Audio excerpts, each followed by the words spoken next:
Hello everyone, welcome back. So today we're going to be talking about different types of forges that you might see online or that you might find. It is important to know what sort of forges you're interacting with, what sort of forges you have the options to choose from.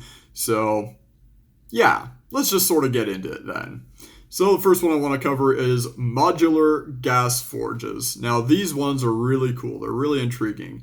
And what they are is they're pretty much just these individual blocks that you could stick together in some sort of configuration. You could just stick a bunch of them together, connect them all, and they all work as one forge. Or you could just have one by itself, or two or three, or any configuration pretty much.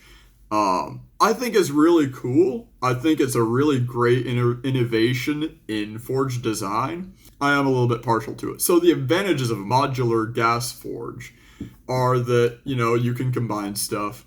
You can lengthen it to pretty much whatever length. And it's pretty standard and predictable. I mean, you know what you're getting. And also another advantage is that it's got, compatibility between them. So again, you could have any number of them. So it's really great. And it's great as far as, from a standardization point of view, it's really nice. They are kind of difficult to find. I've found them before, but when I was doing research for this video, I wasn't able to. So again, it's a little bit difficult to find, although I'm sure with a short online search you probably could, but I was just a little too lazy to. But they do also tend to run a little bit higher. From what I remember, they're a little bit more costly than your regular forge that you'll find online. And also because they do want to save, money on stuff like this, they're generally carcinogenic. They usually have that ceramic wool, which is kind of a no-no. So those are a few of the disadvantages of a modular gas forge. Now the second kind of forge I want to talk about is a static large coal forge.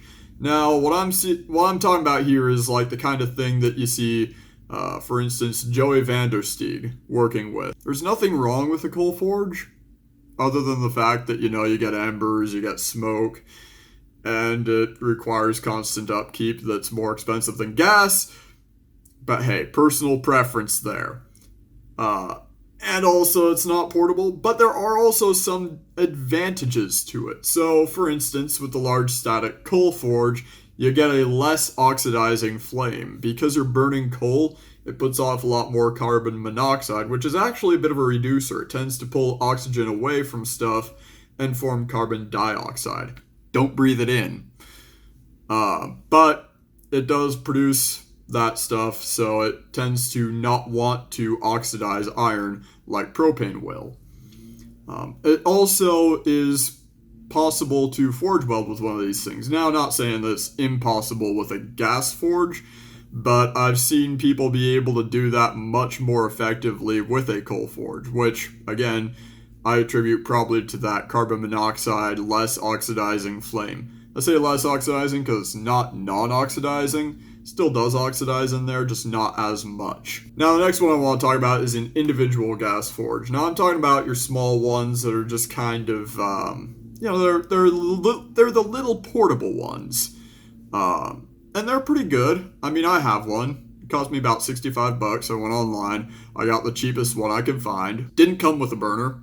It was pretty much just a paint can with ceramic wool in the middle.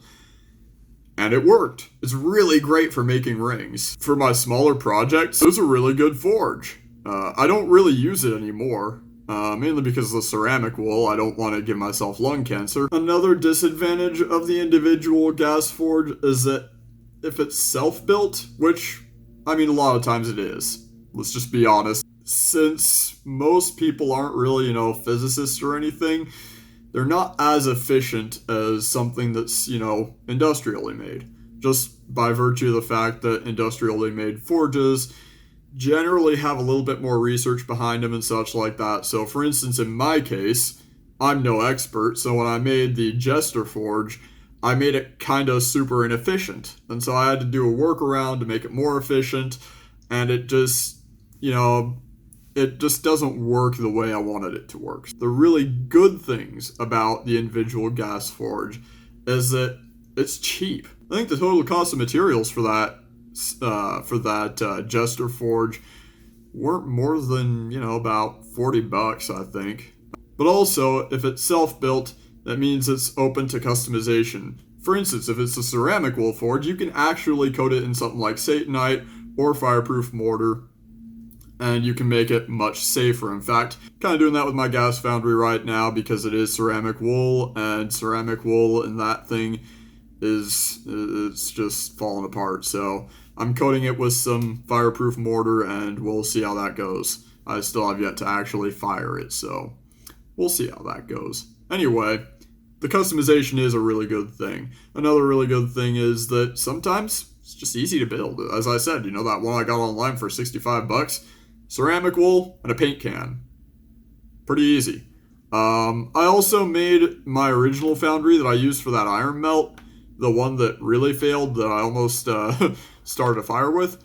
Yeah, that one. I actually made that one myself, and it's actually a pretty decent foundry from coal perspective. I mean, I didn't make it gas compatible, but it is actually a pretty decent foundry, and I made it myself, and it was pretty easy. Is it great? No, not by any stretch. It's actually pretty horrible, but it works. So if it works, it works. Now time to get to our last one we're going to cover today, which is the individual coal forge, otherwise known as Satan's toilet.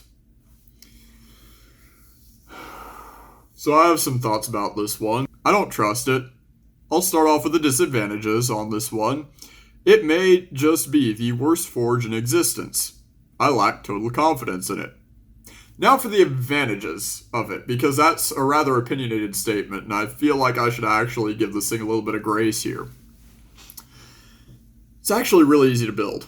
All you need is a folding metal chair, like a crockpot, Dutch oven, cast iron sort of thing, some coal, a leaf blower, some air tubing, and some sort of grate. And, tools required for drilling through the cast iron and stuff like that. But pretty much you just sink that thing into the chair, fold out the chair, attach the leaf blower to it, fill it with coal, set the coal on fire, turn on the leaf blower, you got yourself a forge. I don't trust it as far as I could throw it, and because there's cast iron in it, and because I'm also a little bit weak, I can't really throw that thing very far, so I don't really trust it either. But I'm thinking I might actually want to make it. In fact, I think that might just be a video that's going to come out soon. I'm going to get together with a friend that introduced me to the idea.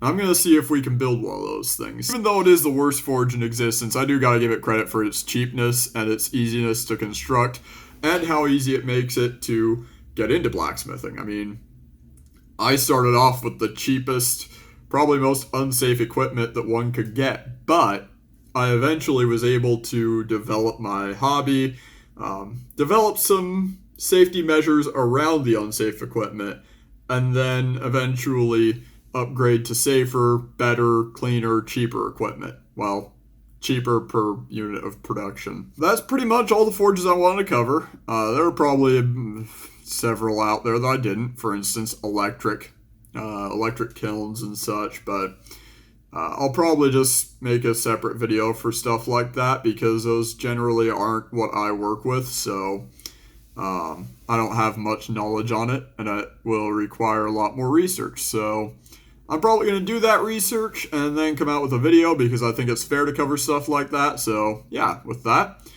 thank you guys for joining me. If you guys enjoyed the video, please do like and subscribe. Leave a comment below and give me some ideas for future videos other than Satan's toilet. So with that, thank you guys for joining me. Hope you guys enjoyed the video, and I hope you all have a wonderful day.